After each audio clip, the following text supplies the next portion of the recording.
भारतीय अर्थव्यवस्था। सिविल सेवा मुख्य परीक्षा के लिए 20 शब्द वाले प्रश्न और उनके उत्तर। खाद्य सुरक्षा के प्रमुख आयाम बताइए।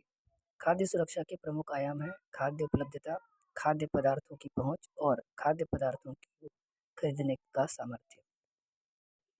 खाद्य उपलब्धता का अर्थ है खाद्य उपलब्धता का तात्पर्य देश में खाद्य उत्पादन, खाद्य आयात और सरकारी अनाज भंडारों में संचित पिछले वर्षों की स्टॉक से है। खाद्य के संदर्भ में पहुंच व सामर्थ्य क्या है? पहुंच यानी खाद्य प्रत्येक व्यक्ति को मिलता रहे और सामर्थ्य का अर्थ है कि लोगों के पास भोजन आवश्यकताओं को पूरा करने के लिए पर्याप्त और पौष्टिक भोजन खरीदने के लिए धन उपलब्ध हो। खाद्य सुरक्षा कैसे सुनिश्चित होती है? किसी देश में खाद्य सुरक्षा केवल तभी सुनिश्चित होती है जब सभी लोगों के लिए पर्याप्त खाद्य उपलब्ध हो, सभी लोगों के पास स्वीकार्य गुणवत्ता के खाद्य पदार्थ खरीदने की क्षमता हो और खाद्य की उपलब्धता में कोई बाधा नहीं हो। बफर स्टॉक क्या है? बफर स्टॉक भारतीय खाद्य निगम (एफसीआई) के माध्यम से सरकार द्वारा अधिप्राप्त अनाज, गेहूं और चावल का भंडार है। भारतीय खाद्य निगम अधिशेष उत्पादन वाले राज्यों में किसानों से गेहूं और चावल खरीदता है। न्यूनतम समर्थित मूल्य क्या है? किसानों को उनकी फसल के लिए पहले से घोषित कीमतें दी जाती हैं। इस मूल्य को न्यूनतम समर्थित कीमत कहा जाता है। फसलों का उत्पादन प्रोत्साहित करने के उद्देश्य से बुआई से पहले सरकार समर्थन मूल्य की घोषणा करती है।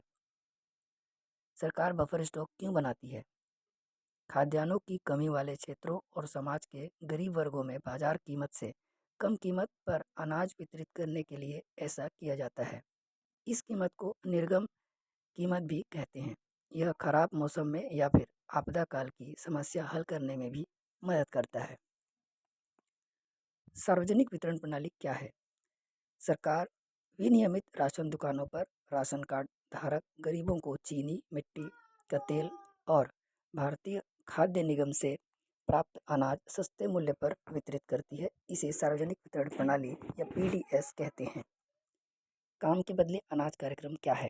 राष्ट्रीय काम के बदले अनाज कार्यक्रम 14 नवंबर सन 2004 को पूरक श्रम रोजगार के सृजन को तीव्र करने के उद्देश्य से देश के 150 सर्वाधिक पिछड़े जिलों में प्रारंभ किया गया था। यह कार्यक्रम उन ग्रामीण गरीबों के लिए है जिन्हें रोजगार की आवश्यकता है और जो अकुशल शारीरिक श्रम करने के इच्छुक हैं। रोपण कृषि किसे कहते हैं? यह बृहद पैमाने पर की जाने वाली एक फसली कृषि है जिसकी खेती है जिसकी व्यवस्था कारखानों की उत्पादन व्यवस्था से मिलती जुलती है। इसमें अधिकतर बड़े बड़े फार्म, अत्यधिक पूंजी का विनियोग तथा कृषि और व्यापार में आधुनिक एवं वैज्ञानिक प्रौद्योगिकी अपनाई जाती है। इस प्रकार की खेती का संबंध मुख्यतः चाय, रबर, गन्ना, कोको, केला, तेल, ताड़ आदि फसलों के उत्पादन से है। शुष्क कृषि का अर्थ क्या है?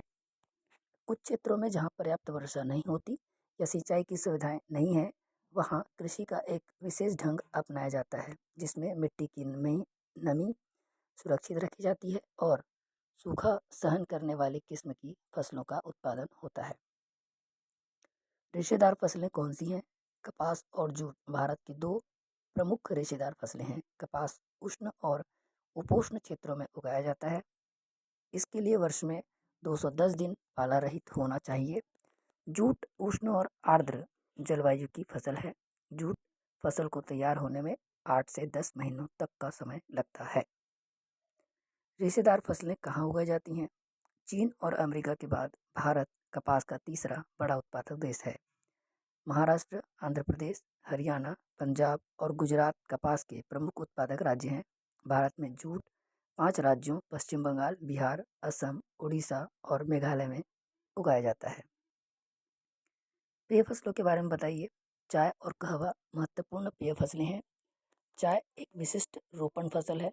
चाय झाड़ियों की पत्तियों को संसाधित करके प्राप्त की जाती है। भारत संसार में चाय का सबसे बड़ा उत्पादक और निर्यातक देश है। कहवा भारत की दूसरी महत्वपूर्ण पेय फसल है। पेय फसलों का उत्पादन कहाँ होता है? चाय की प्रमुख उत्पादक राज्य असम, पश्चिम बंगाल, तमिलनाडु और केरल हैं, जबकि कहवे की खेती नीलगिरी के चारों ओर पहाड़ियों में संकेंद्रित है। कर्नाटक, केरल और तमिलनाडु कहवा के प्रमुख उत्पादक राज्य हैं। चाय कहवे के लिए कैसी जलवायु चाहिए? कहवा की उपज के लिए 15 डिग्री से 28 डिग्री सेंटीग्रेड तापमान तथा 150 से 200 सेंटीमीटर वार्षिक वर्षा चाहिए। इसके लिए उष्ण और आर्द्र जलवायु दशाएं आवश्यक होती हैं। उष्ण और उपोष्ण फसल होने के कारण चाय उष्ण आर्द्र जलवायु में खूब अच्छी तरह पनपती है। चाय की उपज के लिए 20 डिग्री सेंटीग्रेड से 30 डिग्री सेंटीग्रेड तापमान आदर्श है। हरित क्रांति की प्रमुख विशेषताएं क्या हैं? हरित क्रांति को भारत में खाद्यान्नों के उत्पादन में आश्चर्यजनक वृद्धि के रूप में वर्णित किया जाता है। यह अधिक उपज देने वाले बीज, धरातलीय और भूमिगत जल का सिंचाई के लिए विकास, बड़े पैमाने पर उर्वरकों, पीड़क नाशकों और कीटनाशकों का उपभोक्ता, भूमि सुधार, विद्युतीकरण तथा मशीनीकरण की देन है। स्थानांतरी कृषि, शिफ्टिंग एग्रीकल्चर को परिभाषित कीजिए। खेती करने का एक ढंग जिसमें भूमि के एक छोटे से भाग पर कुछ वर्षों तक खेती की जाती है। जब खेती की उर्वरा शक्ति कम हो जाती है और उसमें या उस पर अनावश्यक पेड़ पौधे उग आते हैं तो उसे छोड़ दिया जाता है और किसी नए स्थान को साफ कर खेती की जाती है। कुछ समय बाद पुराने छोड़े गए खेतों को पर फिर से खेती की जाती है, जब उसके प्राकृतिक वनस्पति के उग जाने से उसकी उर्वरता बढ़ जाती है। एपीडा APEDA पर टिप्पणी लिखिए। कृषि एवं प्रसंस्करण खाद्य सामग्री निर्यात विकास प्राधिकरण यानी एपीडा की संसद के एक अधिनियम के तहत 1986 में स्थापना की गई। एपीडा मूल्य संवर्धित संसाधित खाद्य पदार्थों सहित कृषि उत्पादों के निर्यात को बढ़ावा देता है। एपीडा का मुख्यालय नई दिल्ली में है। मानव विकास सूचकांक क्या है? संयुक्त राष्ट्र विकास कार्यक्रम UNDP ने अपनी प्रथम मानव विकास रिपोर्ट 1990 में मानव विकास सूचकांक HDI का प्रयोग किया। यद्यपि मानव विकास का पूर्ण मूल्यांकन करना असंभव है। इसके 3 संयुक्त मापदंड इस प्रकार हैं: दीर्घायु, ज्ञान तथा उच्च जीवन स्तर। मानव विकास की चुनौतियां क्या हैं? मानव विकास के वितरण में मानव विकास सूचकांक ने प्रगति में कमियों को दर्शाया है। आजकल मानव विकास के जिन क्षेत्रों पर बल दिया जा रहा है वे हैं स्वास्थ्य, लैंगिक समानता, महिला सशक्तिकरण। इन सब में स्वास्थ्य का क्षेत्र सर्वाधिक महत्वपूर्ण है। राष्ट्रीय आय किसे कहते हैं? सामान्य रूप से देश के अंदर उत्पन्न सभी वस्तुओं और सेवाओं के मूल्य के साथ विदेशों से प्राप्त आय को जोड़ लिया जाए तो वह राष्ट्रीय आय होती है। प्रति व्यक्ति आय किसे कहते हैं? जब कुल राष्ट्रीय आय को कुल जनसंख्या से भाग करते हैं तो उस राशि को प्राप्त प्रति व्यक्ति आय कहते हैं। इन दोनों अवधारणाओं को मुद्रा के रूप में वर्णित किया जाता है। आर्थिक विकास किसे कहते हैं? किसी देश के आर्थिक विकास को उसकी राष्ट्रीय आय और प्रति व्यक्ति आय से नापा जाता है। आर्थिक विकास को प्रति व्यक्ति आय में दीर्घकालिक वृद्धि के साथ साथ जीवन की गुणवत्ता में सुधार के रूप में परिभाषित किया जा सकता है। आर्थिक क्रियाएं कितने प्रकार की होती हैं? इनके 3 प्रकार हैं। प्राथमिक क्रियाएं वे हैं जो भूमि या जल से संबद्ध है, जैसे खेती, पशुपालन। प्राथमिक वस्तुओं का मनुष्यों या मशीनों द्वारा अन्य वस्तुओं के उत्पादन के लिए प्रयोग। द्वितीयक क्रियाएं हैं प्राथमिक और द्वितीयक क्रियाओं के लिए सहायक सेवाओं की जरूरत होती है, जो तृतीयक क्रियाएं हैं, जैसे दुकानें, बैंक आदि। उत्पादन के कारक क्या हैं? आर्थिक क्रियाओं के लिए जरूरी संसाधन ही निवेश या उत्पादन के कारक हैं, क्योंकि ये पदार्थ वस्तुओं के उत्पादन में सहायता करते हैं। भूमि, श्रम, पूंजी और संगठन को उत्पादन के कारक कहते हैं। अर्थव्यवस्थाओं के 3 प्रकार संसाधनों के स्वामित्व के आधार पर बताइए। पहला पूंजीवादी या मुक्त बाजार अर्थव्यवस्था, दूसरा समाजवादी या नियोजित अर्थव्यवस्था और तीसरा मिश्रित अर्थव्यवस्था। समाजवादी या नियोजित अर्थव्यवस्था की कुछ विशेषताएं बताइए। संसाधनों का स्वामित्व सरकार के हाथ में होता है, जो कि वस्तुओं और सेवाओं का नियोजन करती है। सरकार ही निर्धारित करती है कि क्या, कैसे और किन के लिए उत्पादन करना है। जनता के हित में वस्तुओं और सेवाओं की कीमतें पूरी तरह सरकार तय करती हैं। काम करने वालों की नियुक्ति सरकार करती है और वह ही उन्हें वेतन भी देती है। चीन, क्यूबा, वियतनाम इसी प्रकार की अर्थव्यवस्था के उदाहरण हैं। मिश्रित अर्थव्यवस्था का अर्थ बताइए। यह व्यवस्था मुक्त बाजार और नियोजित अर्थव्यवस्था का मिश्रण है। इसमें उत्पादन की क्रियाएं व्यक्तियों द्वारा निजी रूप से तथा सरकार द्वारा चलाई जाती हैं। निजी व्यक्तियों द्वारा उत्पादित सामग्री व सेवाओं के मूल्य बाजार की शक्तियों द्वारा निर्धारित होती हैं और सरकार द्वारा उत्पादित सामग्री का मूल्य निर्धारण सरकार द्वारा किया जाता है। मिश्रित अर्थव्यवस्था की विशेषताएं क्या हैं? निजी उत्पादकों, निजी उद्यमी एवं सरकारी उत्पादकों, सार्वजनिक उद्यमी का सह अस्तित्व मिश्रित अर्थव्यवस्था की विशेषता है। राष्ट्रीय सुरक्षा संबंधी उत्पादन कार्यों के अलावा सरकार उन कामों को भी करती है जिन्हें निजी उद्यमी अलाभकारी या अपने सामर्थ्य के बाहर समझते हैं। भारत, श्रीलंका, पाकिस्तान और नेपाल मिश्रित अर्थव्यवस्था के कुछ उदाहरण हैं। बाजार या इसकी शक्तियाँ क्या होती हैं? बाजार का अर्थ उस स्थान से है जहाँ ग्राहक और विक्रेता वस्तुओं के क्रय और विक्रय के लिए मिलते हैं, जहाँ किसी वस्तु का मूल्य मांग, पूर्ति तथा कुछ अन्य कारकों पर निर्भर करता है। मांग की अवधारणा स्पष्ट कीजिए। मांग का अर्थ है किसी वस्तु की वह मात्रा जिसे खरीदने के लिए लोग कीमत देने को तैयार हैं। जब किसी वस्तु का मूल्य बढ़ता है तो उसकी मांग कम होने लगती है। मूल्य घटने पर मांग बढ़ने लगती है। पूर्ति का क्या अर्थ है? किसी वस्तु की पूर्ति का अर्थ है वह मात्रा जो कि विक्रेता बाजार में रखने को तैयार है। यह मात्रा प्रायः विक्रेता निर्धारित करते हैं। जब वस्तु का मूल्य बढ़ता है तब विक्रेता अधिक से अधिक वस्तु बेचना चाहते हैं और वस्तु की पूर्ति बढ़ जाती है। परंतु जैसे ही वस्तु का मूल्य गिरता है उसकी पूर्ति भी कम हो जाती है। आय, रुचि व प्राथमिकताएं इसके अन्य कारक हैं। मूल्य सूचकांक क्या है? बाजार में खरीद फरोख्त के लिए उपलब्ध उत्पादों की मूल्य वृद्धि को एक सांख्यिकी पैमाने से मापा जाता है। इसे मूल्य सूचकांक कहते हैं। मूल्य परिवर्तन जानने के सूचकांक बताइए। मूल्यों के परिवर्तन जानने के लिए भारत में दो प्रकार के सूचकांक प्रयोग में लाए जाते हैं। यह है थोक मूल्य सूचकांक होलसेल प्राइस इंडेक्स और उपभोक्ता मूल्य सूचकांक कंज्यूमर प्राइस इंडेक्स।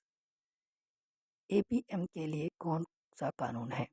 मूल्य वृद्धि तंत्र को लागू करने के लिए एक कानून बनाया गया है जिसे आवश्यक वस्तु अधिनियम 1955 कहते हैं। जो व्यापारी सरकार द्वारा निर्धारित मूल्यों पर अपना माल नहीं बेचते उन्हें इस कानून के अंतर्गत दंड दिया जाता है। खनिज कूप या शिफ्ट माइन किसे कहते हैं? कोयला, बहुमूल्य पत्थर तथा लोहा जैसे खनिज पदार्थों एवं खनिज अयस्क निकालने के लिए भूमि के अंदर खोदी गई गहरी खानों में सीधे और तिरछे कूप होते हैं और वे भी विभिन्न स्तरों पर क्षैतिज दिशा में बनाई गई सुरंगों से जुड़े होते हैं। निजीकरण की प्रक्रिया क्या है? सार्वजनिक संपत्ति को निजी क्षेत्र को बेचना अथवा स्थानांतरित करना निजीकरण है। यह उत्पादन क्षमता बढ़ाता है और सरकार के लिए आय में वृद्धि करता है। इसके अलावा इससे स्वामित्व की भागीदारी बढ़ती है और निर्णय प्रक्रिया का विकेंद्रीकरण होता है।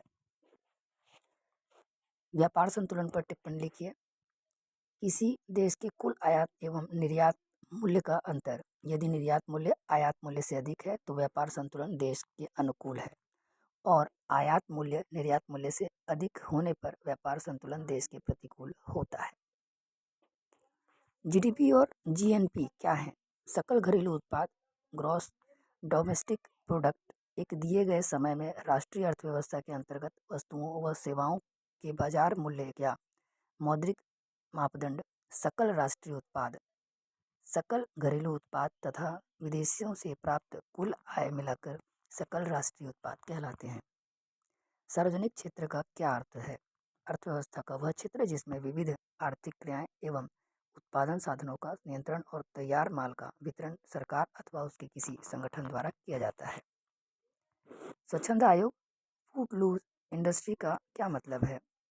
वह उद्योग जिसे कहीं भी स्थापित किया जा सकता है क्योंकि इसकी स्थिति के लिए उसके पास आवश्यक मजबूत राष्ट्रीय अभिविन्यास अथवा बाजार अभिविन्यास नहीं होता। निम्नलिखित को परिभाषित कीजिए। बैंक दर, नगद आरक्षित अनुपात, संविधान तरलता अनुपात, रिपो दर और रिवर्स रिपो दर, प्राइम लेंडिंग रेट, पूंजी पर्याप्तता अनुपात। बैंक दर, बैंक रेट, बैंक दर वह दर होती है जिस पर रिजर्व बैंक बैंकों को उधार देता है। इसके जरिए रिजर्व बैंक साख की उपलब्धता और लागत को प्रभावित कर सकता है। नकद आरक्षित अनुपात, cash reserve ratio, CRR। CRR का अर्थ है कुल जमा राशि का वह प्रतिशत हिस्सा जिसे वाणिज्यिक बैंकों को रिजर्व बैंक के पास अनिवार्य रूप से जमा करना पड़ता है। CRR की दर जितनी ऊंची होती है, बैंकों की साख सृजन क्षमता उतनी ही कम होती है। सांविधिक तरलता अनुपात या स्टैट्यूटरी लिक्विडिटी रेशियो, SLR का अर्थ है कुल जमा राशि का वह प्रतिशत हिस्सा जो वाणिज्यिक बैंक को अपने पास अनिवार्य रूप से रखना पड़ता है। CRR और SLR की व्यवस्था के जरिए रिजर्व बैंक वाणिज्यिक बैंकों की तरलता की स्थिति संतुलन रखने की कोशिश करता है ताकि बैंकों पर वित्तीय संकट नहीं आए। रिपो दर और रिवर्स रिपो दर। जब रिजर्व बैंक मुद्रा बाजार में नकदी का प्रवाह बढ़ाता है तो इसे रिपो दर कहते हैं, और जब वही मुद्रा बाजार में नकदी के प्रवाह को कम करता है तो इसे रिवर्स रिपो कहते हैं। जिस दर से मुद्रा प्रवाह बढ़ाया या घटाया जाता है उस दर को क्रमशः रिपो दर व रिवर्स रिपो दर कहते हैं। प्राइम लेंडिंग रेट या PLR।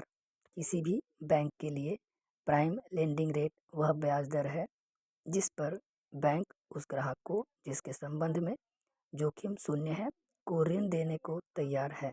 PLR एक तरह से आधार दर के रूप में कार्य करता है। पूंजी पर्याप्तता अनुपात या कैपिटल एडिक्वेसी रेशियो। पूंजी पर्याप्तता का अर्थ उस न्यूनतम पूंजी से है जिसे एक बैंकिंग और गैर बैंकिंग वित्तीय संस्था को अपने पास रखना चाहिए, खासकर तब जब वह किसी व्यापारिक संपत्ति का सृजन करती हो। पूंजी पर्याप्तता अनुपात जोखिम भारित संपत्तियों के साथ पूंजी का अनुपात प्रदर्शित करता है। बाजार हस्तक्षेप योजना या MIS क्या है? इस योजना के तहत बागवानी वस्तुएं और अन्य किसी वस्तुएं शामिल है जो शीघ्र खराब होने वाली हैं और न्यूनतम समर्थन मूल्य योजना में शामिल नहीं है। ऐसी कृषि वस्तुओं की फसल के अधिक होने पर निम्न मूल्य पर बेचने को बाध्य किसानों की रक्षा के लिए केंद्र सरकार राज्य सरकार को इसे प्रयोग में लाने के लिए कहती है और हानि केंद्र सरकार वहन करती है। कृष्ण क्रांति से क्या आशय है? पेट्रोलियम खनिज तेल की दिशा में आत्मनिर्भरता को बढ़ाने के लिए कृष्ण क्रांति की बात कही जाती है। इसके लिए एथेनॉल के इस्तेमाल और बायोडीजल के प्रयास हो रहे हैं। इसी परिप्रेक्ष्य में वर्ष 2004 को पेट्रोलियम व प्राकृतिक गैस मंत्रालय ने बायो ट्रेड वर्ष के रूप में मनाया गया था।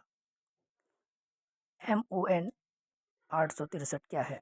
MON 863 बहुराष्ट्रीय कंपनी मोंसेटो द्वारा विकसित एक GM कार्न है जो कार्न के दो अन्य स्ट्रेन्स का हाइब्रिड का उत्पाद है। Saint Louis Missouri corn soybean, cotton, canola के जेनेटिक मॉडिफिकेशन के विकासकर्ता हैं। बेन बेरनानके कौन है? बेन S बेरनानके जो एक माने हुए मौद्रिक अर्थशास्त्री हैं तथा जो स्फीति लक्ष्यीकरण के मुख्य हिमायती हैं, ग्रीनस्पैन के बाद US फेडरल रिजर्व के चेयरमैन हो गए हैं। बाल्को क्या है? बाल्को भारत एल्युमिनियम कंपनी पहली सार्वजनिक क्षेत्र की कंपनी रही जिसके संबंध में विनिवेश की स्ट्रेटेजिक सेल विधि का प्रयोग किया गया। 3x5 स्ट्रेटेजी का क्या आशय है? WHO तथा UNAIDS जो UNO के संगठन है द्वारा शुरू की गई योजना है। इसका मुख्य उद्देश्य विकासशील देशों में निर्धनतम एड्स पीड़ितों को औषधियाँ उपलब्ध कराना है।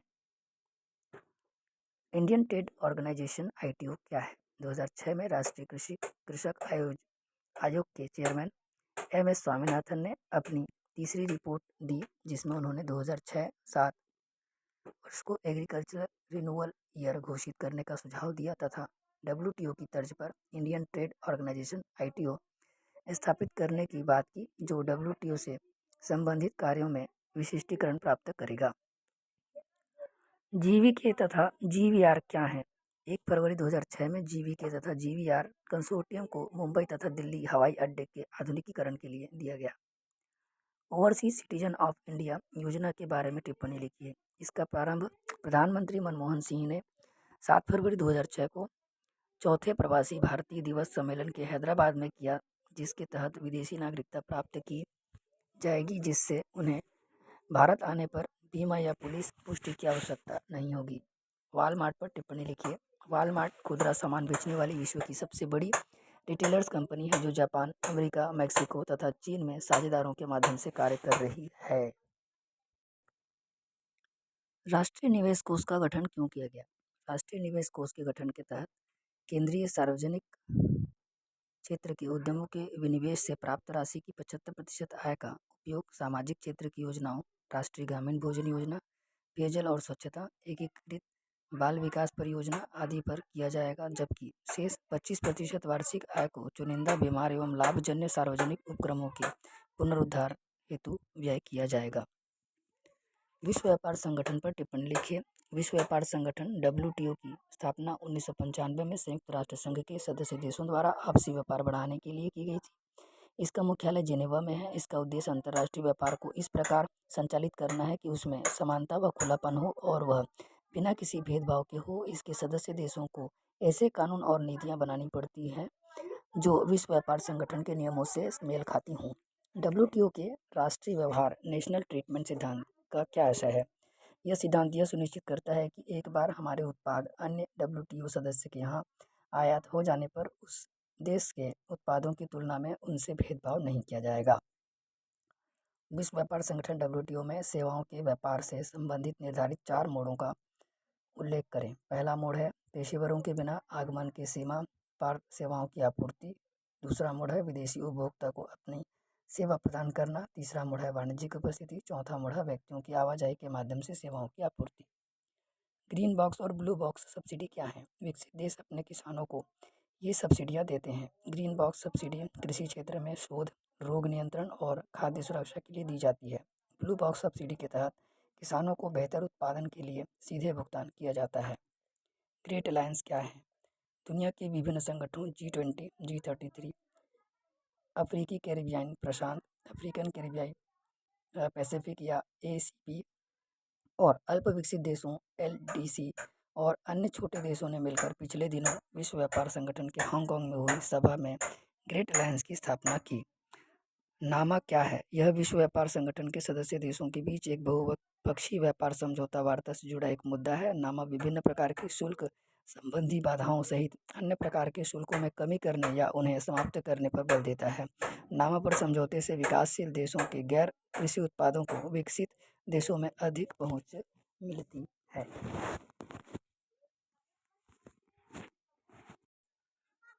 मूल्य वृद्धि नियंत्रण। मूल्य वृद्धि रोकने के सरकार के धन संबंधी उपायों पर टिप्पणी लिखिए। भारतीय रिजर्व बैंक, जो भारत का शीर्ष बैंक है, अर्थव्यवस्था में मुद्रा का प्रचलन कम कर देता है। इससे लोगों में खर्च कम करने की प्रवृत्ति होती है। इससे वस्तुओं की मांग कम होती है और धीरे धीरे कीमतें कम हो जाती हैं। मूल्य वृद्धि नियंत्रण राजकोषीय उपायों की जानकारी दीजिए। जब सरकार मुद्रा के प्रचलन को कम करने का निर्णय लेती है, तब वह अधिक आय वाले वर्ग तथा उपभोक्ता द्वारा प्रयोग की जाने वाली वस्तुओं पर कर लगाती है। इसमें सरकार का उद्देश्य उस धन को कम करना होता है जो लोगों के पास है। जब लोगों के पास खर्च करने के लिए धन कम होगा तो उन वस्तुओं का उपभोग भी कम हो जाएगा, जिससे मूल्य में कमी आ जाती है। APM क्या है? जमाखोरी रोकने और आवश्यक वस्तुओं के मूल्यों को उचित स्तर पर रखने तथा उनकी सहज उपलब्धता के लिए सरकार मूल्यों का निर्धारण करती है और व्यापारियों को बाजार में वस्तुओं को उन्हीं मूल्यों पर बेचने को कहती है। इसे मूल्य वृद्धि तंत्र या APM एडमिनिस्टर्ड प्राइस मैकेनिज्म कहते हैं।